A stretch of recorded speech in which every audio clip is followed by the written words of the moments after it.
guys, it's Patton Kesselring, and welcome to what is supposed to be the first episode of Warships, but I decided to redo it, so here we are. This is actually going to be split into, believe it or not, 5 parts. 2 Canon, 2 Legends on the Consular, and its C70 upgrade, and then 1 on the, I think, Legends only Republic Navy cruiser refits from the comics. So there you go. That's how we're gonna do this video, and that's how I'm gonna kind of do most videos in the future. I know, like when I did the FJ Fury video, I did them all at once. Usually, though, I'm gonna try to do a separate video on each topic. That way, people who are only interested in one particular topic only have to watch one video. And don't have to, listen to a whole bunch of other stuff. So, let me know if you like that format. And we'll see how that goes. So let's go ahead and get into it. The Consular class space cruiser, simply referred to as the Republic cruiser by most, was a starship in use by the Galactic Republic in the lead up to the invasion of Naboo and during the Clone Wars. This Corellian engineering company ship would set you back about 3 million credits. It was 115 meters long, 377.2 feet. It had a top atmospheric speed of 900 kilometers an hour, roughly 560 miles an hour. It was powered by 3 Dyne 577 radial atomizer engines. It had a Class 2 hyperdrive with a Class 14 backup. The unit was a long Voltrans Tri-Arc CD 3.2 hyperdrive, and if that means anything to you, good on you. It was equipped with shields and extreme range sensors. It had nav computers on board in order to, navigate. And it carried 1 large detachable salon pod underneath the cockpit. The Consular had a crew of 9. 1 captain, 1 pilot, 1 co-pilot, 1 navigator, 1 comm operator, and 4 engineers. Depending on the configuration, it could carry 24 passengers, and it had consumables for up to 1 year. It saw use as a diplomatic ship for the Galactic Republic. The deflector shields were emitted from generators inside the large suite of radar dishes, forward of the 3 engines. It was typically unarmed. It had a docking ring on either side of the vessel. The bridge was located right at the bow, above the diplomatic salon pod/escape pod. The Consular was recognized throughout the Republic during its last decades due to the distinctive shape and red paint, which denoted its diplomatic immunity. The red marked the ships as neutral in the Republic. It also indicated that the ship was on a mission on behalf of the Galactic Senate, Supreme Chancellor, or Jedi Order.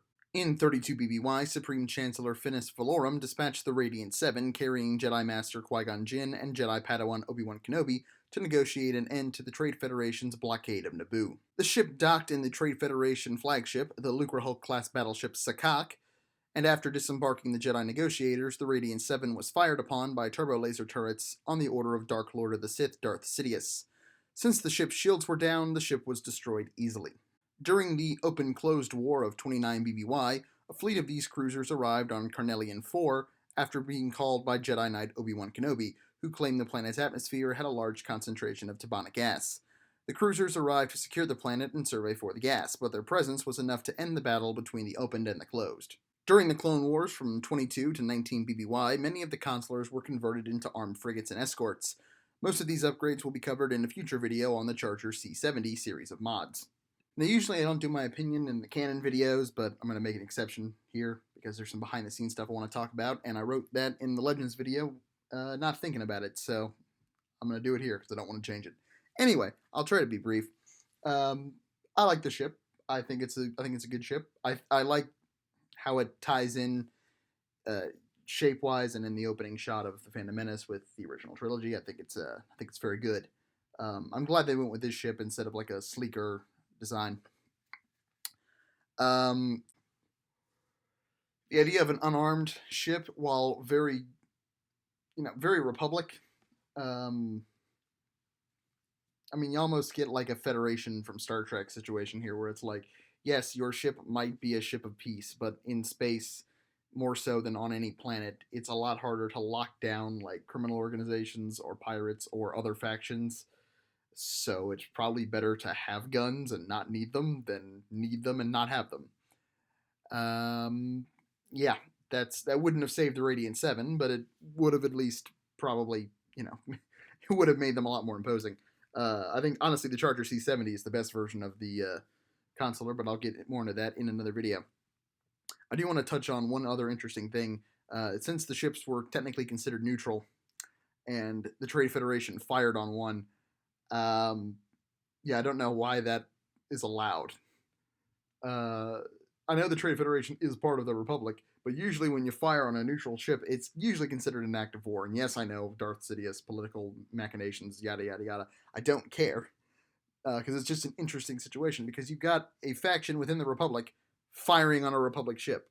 So it's just interesting the way the Star Wars universe and governments work, because the Trade Federation just does this kind of thing all the time. I mean, they're literally supplying the Separatists with 80% of their navy, and yet they're in the Senate claiming to not be Separatists. I don't understand. And supposedly, if they're part of the Republic, why can't the Republic have the Lucrehulk class battleship? Because, I mean, you're part of the Republic, but, that's a whole other video in and of itself. And if you're interested, maybe I'll do one. So yeah, maybe I'll put a poll up or something. Anyway, back to the actual point of this, the Consular class cruiser. Yeah, I think it's really good. I do like the red paint. I like how in Canon it's not as old as it is in Legends, and I'll touch on that in Legends, but in Legends it's a much older design, which is kind of how Legends works anyway. Stuff that like should be, contemporary actually dates back like 100 years, so I kind of like Canon better in that regard. There's, like I said, there's things that Canon does really well, and there's things that Legends does really well, and we can like both, and that's fine. Not much to say on the Consular, though. It's a diplomatic transport. It's good looking. It does its job well. I do like how it has a lot of extreme range sensors and extreme range communication devices, so it can stay in contact with Coruscant. If it's in the Outer Rim negotiating something, it can very easily contact Coruscant if something comes up and it needs assistance, or it needs to negotiate with people who aren't there, and any number of things. And the Salon pod is really cool.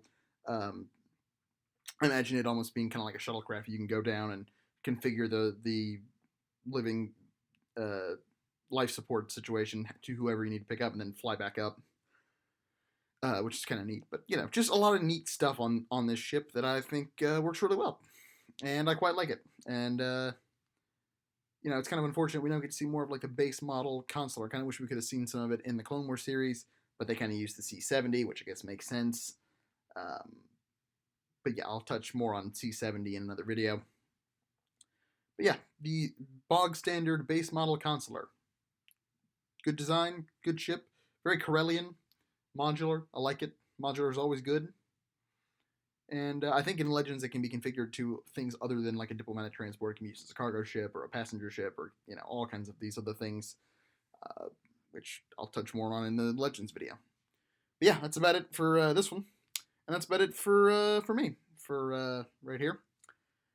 If you're watching this, I'm probably already back in school, and hopefully I'm still in school because of COVID-19. So if videos become a little bit more sporadic, sorry. Nothing I can do about that, but I'm going to keep trying to edit, but you never know. Yeah. Also, if the Ascendancy of the Terrible video on the NASA is not out yet, it will be coming at some point, but at the time of recording this, I'm still editing it. Still have a long way to go. But if it is, great. If not, look forward to that one, because that'll be a fun one. Don't forget to like, comment, subscribe. If you're interested in like really badly written fan fictions about certain things, check me out on Wattpad, and pop in, say hi. I think that's all the shameless plugging I have to do. Take care, stay safe, stay well, don't do anything stupid, and I'll see y'all in the next video. Bye.